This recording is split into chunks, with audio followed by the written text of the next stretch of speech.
What's up, folks? Welcome back to the Eagle's Nest. I am super excited to introduce to you guys the 22 DPC. I finally got it finalized and I got all the specs ready to go. So for the past few, I'd say months, about 4 months, 5 months of development of this cartridge, I've been working with trying to get this cartridge to run flawlessly out of the AR15 platform. If you guys aren't familiar with the 22 DPC, it is, in my opinion, the most accurate and most capable long-range cartridge for the AR15 platform. Yes, in my opinion and my testing, it does outperform the 6mm ARC. If you guys don't believe me, check out the video series I've done with both a bolt gun and an AR15 in the past on the top left. So what is the 22 DPC? Essentially, it is a 22 PPC, hence the name, but it is using the 6mm ARC brass. Essentially, all you gotta do is neck it down to 22 cal, put on a 77 grain projectile, or basically I have this chamber designed around a full bore Berger 80.5 grain projectile. The 77 grain RDFs and the 77 grain Sierra Match Kings seem to outperform a little bit. Has the best long range performance, what I could tell. Essentially what this cartridge does, it gives you the performance of a bolt gun similar to a 6mm BR or a 6 Creedmoor out of an AR15 platform. If you guys will like this one, stick around.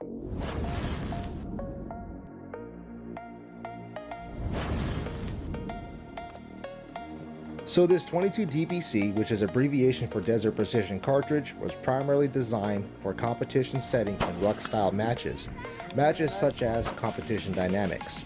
I wanted a cartridge to perform very similar to a bolt gun, but out of an AR15 platform. What this cartridge is capable of doing is shooting 77 grain and 85 grain projectiles at over 2,900 feet a second.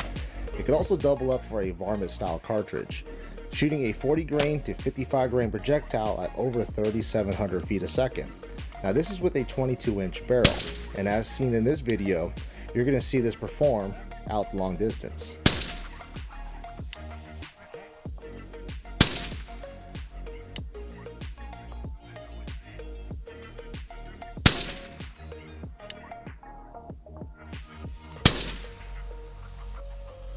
Designing a cartridge for an AR-15 platform, I could tell you from first experience, is extremely difficult. Accuracy is just one of the smaller hurdles to get over. Reliability and function is the biggest one. Now, I ended up going with a rifle +2 gas system to mitigate some of the case head swipe and early pressure signs that I was seeing on my first barrels. It also added the benefit of a softer recoil impulse. So in my previous videos demonstrating the performance of the 22 DPC both in a bolt gun as well as an AR-15 platform, it obviously brought out some of the YouTube trolls. Guys were saying, how is this cartridge any better than a 22 Grendel that's been around for quite a long time? Well, this truth is that it doesn't perform anything better than a 22 Grendel. It performs exactly the same. The biggest advantage it has over the 22 Grendel is that you could take factory loaded ammunition and readily convert it to 22 DPC. Reusing the same components, powder and primers, all you need to do is pull the bullet and go to a full-length sizing die with a bushing, 250 bushing, run it through the full-length sizing die and neck it down to a 22 cal. It does this all in one step versus the 22 Grendel, which takes multiple bushing and a lot of time. As I stated, you can reuse the powder and primers, and all you have to do is put a 69 grain or 77 grain projectile, no heavier, and you can safely shoot this load out of an AR-15 platform. This being a Wildcat cartridge per se, it's going to be a hand loaders only cartridge. Now I do have plans to reach out to private ammunition manufacturers to see if they're willing to take on this project and load up ammo for us. But I have tested and verified with a Pressure Trace 2 system quite a few powders, and I'm listing this load data online. CFE 223 and Lev Revolution gives the best velocity. I've tried IMR 8208 XBR with great performance, Hodgdon 4350, Reloader 16, Varget, H335, H322, long rifle, and stay ball. Now I designed the free bore of this cartridge to be well under mag length. Most case overall length would be 2.2. Now the free bore is designed around the hybrid or VLD style Berger bullets. However, I had really good performance with the 77 grain RDFs as well as the Sierra Match King. I've been able to also shoot the 90 grain Berger VLDs or hybrids at a very good velocity around 2,850 feet a second and great performance. It absolutely loves the cheap 69 grain projectiles as well as the 55 grainers with faster burning powder.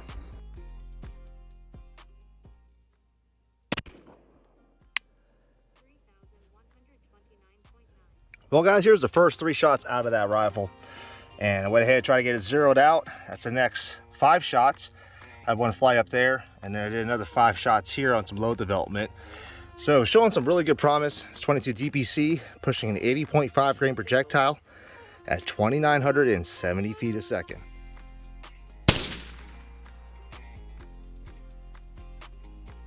Impact.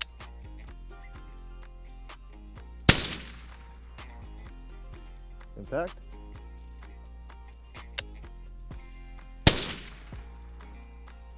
Impact. Very, very soft shooting, and it's barely moving that plate, but 8.5 at 1,010 yards, that's pretty freaking good.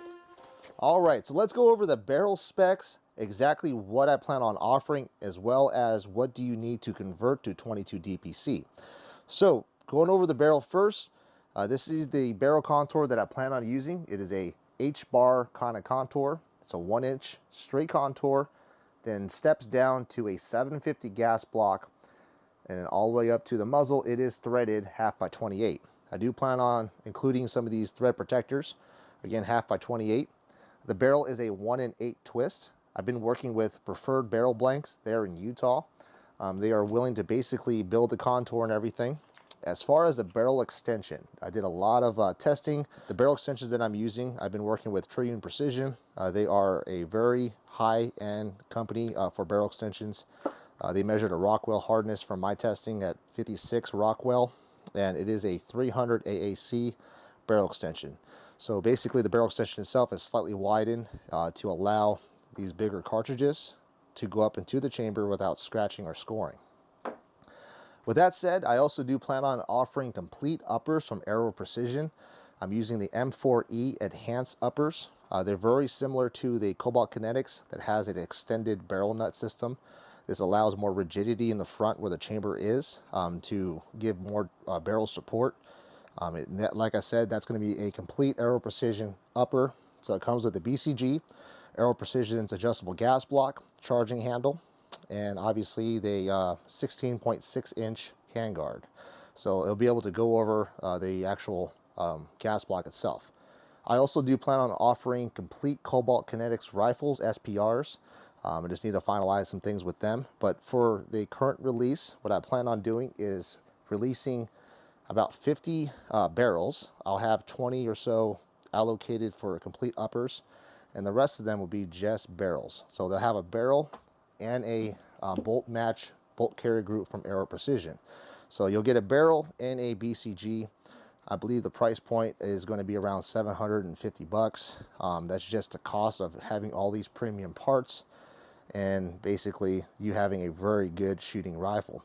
So what does it take to convert to 22 DPC?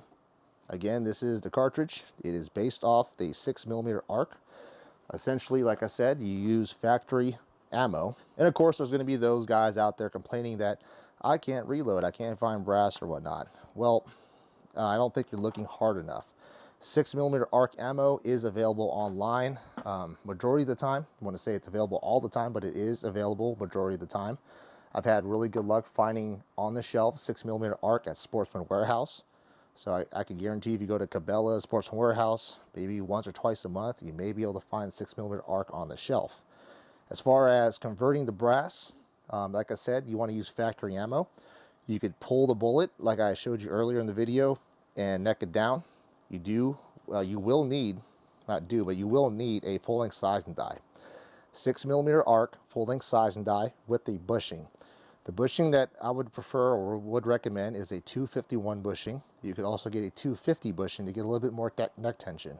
So I'm using the L.E. Wilson 6mm ARC full-length sizing die with a bushing. There's obviously Redding out there. There's, I believe, Mighty Armory makes one.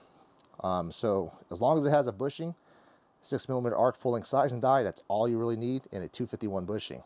You can see what I did is I took the actual decapping pin off of the full-length sizing die. That allowed me to basically size the case with the powder and the primer in there. Wouldn't recommend doing so. Obviously got to give that disclaimer out there. It's a loaded case with a live primer and powder, so be smart, don't be dumb, don't be smoking when you're reloading. So that's essentially all it in a gist. It's going to be the 22 DPC H-bar contour 750 gas block. I went with that because it seems to be the most popular gas block system out there. It still is a very rigid barrel, so it is slightly heavier. And I also do plan on going with some lighter barrels. As you can see in the background here, I do have a shorter barrel. This is a 14.5 inch. This is going to be my shortest barrel that I'm going to offer. I'm also going to offer a 16 inch and perhaps an 18 inch. I may try a 20 inch. Right now I'm just kind of focusing on what works and what I've been testing, which is the 22 inch so far. But as I tune the gas system, get everything reliable, ejecting fine, no case head swipes, any of that, then I'm going to go ahead and release those barrels as well.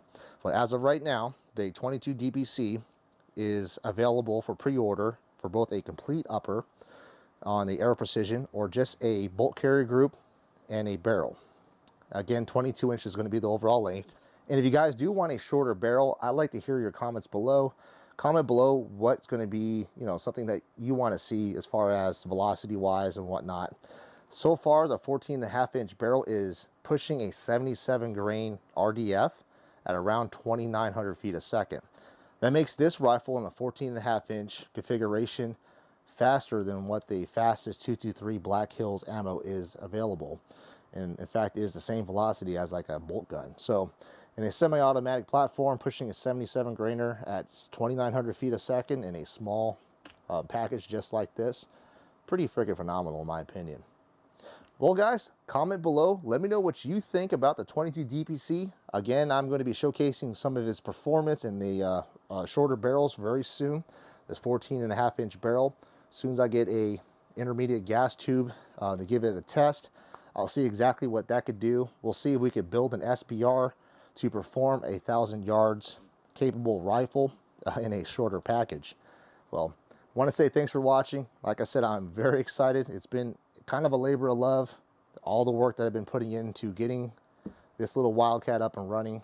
The main goal for this cartridge is to basically give the performance out of an AR-15 capability to perhaps compete in PRS or compete in these ruck style matches and give you the benefit of better ballistics in a smaller package.